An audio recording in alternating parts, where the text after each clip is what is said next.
Hello, beautiful people. My name is Lynda, and I wanted to talk to you today about having energy in our space that really doesn't serve us, that doesn't work for us.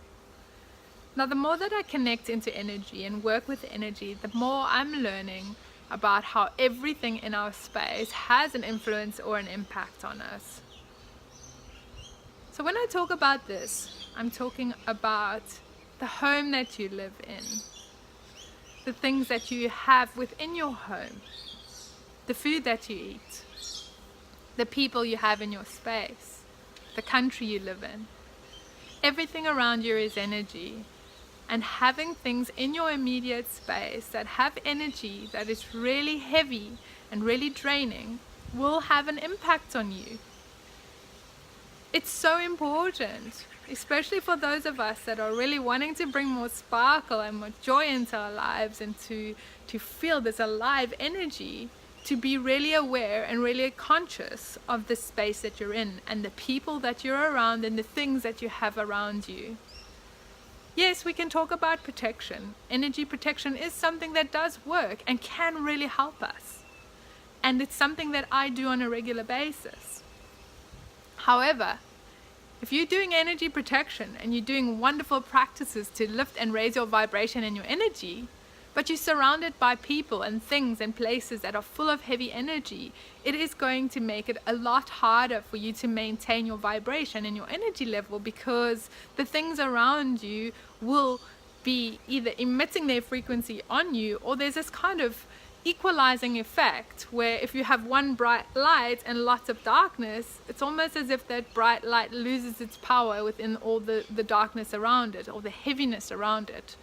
Whereas if you have another light and another light and another light, it just expands and it keeps growing that effect of light. And I truly believe that it is so important for each of us to recognize what our light is and to be able to shine that into the world. And doing our own practices and working with our own energy and our own vibration is going to help us to do that. If, however, you are totally unaware of what else is around you and the people and the effect that they're having on you, you're going to consistently feel confused or frustrated, because you'll do all this beautiful work to raise your vibration and help with your energy level, and then you'll feel flat. And then you'll do all the work and you'll feel flat. And you'll do all the work and you'll feel flat. And it kind of ends up feeling, why am I doing all of this? Because I'm working so hard to raise my own vibration, but I keep noticing that my energy gets depleted. So starting to work with your energy in a way where you can really be conscious of what affects your energy, who affects your energy, and then starting to learn to work with that to a place where you can maintain and hold your frequency no matter what's going on around you. In relationships, it can be quite tricky, and I do understand that for many of us, perhaps we have relatives of ours that we do need to spend some time around, and they are extremely heavy with their energy. Then what I would say to you is that you need to be aware of that. You need to know that. And before you're going to see that person, you're going to need to take extra steps to do energetic protection, to really get your own vibration at a level that when you go in there, that person's only going to maybe lower your vibration slightly, that you don't go in there and you feel totally wiped out. Another way that you can use, or another thing that you can do to work with this, is to ensure that when you spend time with these people, these heavy energy people, is that you limit how much time you spend with them. So you don't go and spend a whole week around this person, because it's going to be extremely hard to maintain your vibration for that period of time. Try and limit it and just go and spend an hour instead of a whole day or a whole week with these people. And what I would highly recommend as well is to look at your space, the space that you have around you, and do what you can to make it feel beautiful and light and full of beautiful energy. Bring plants in, bring nature in.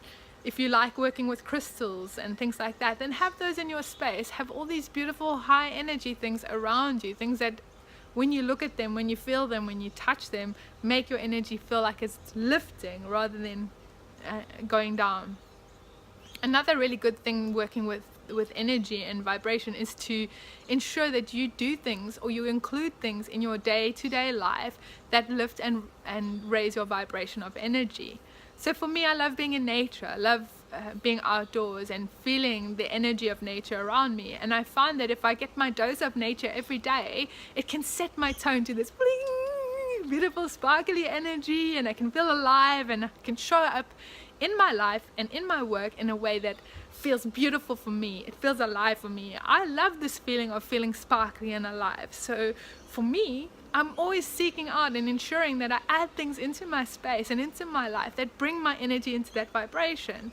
And when I know that I'm going to be around people or things that are really heavy energy, I hold my space as strongly as I can and be there to support and nurture and help others, but don't allow them to drain or pull me down. What I would like to do with you now is to share with you a way for you to start really tuning into and connecting into your own energy, so you can actually feel what your energy feels like. I have noticed that the more I am tuned into my own energy frequency and how it feels, the easier it becomes for me to notice when other heavy energy has come into my space and has disrupted me. You start being able to discern between what is your energy and what is other people's energy, and I think this is extremely important in this today's world, knowing what energy is what, because once you're really aware of your own energy, you then you become empowered to connect to that energy, to work with that energy, to really play with that energy. So have a listen to the visualization meditation exercise and share with me, how did it work for you? How deeply were you able to connect to your energy? And please remember that it's a practice. The more you play with your own energy, the easier it becomes to work with it. So have fun, and I'll chat to you soon. Bye.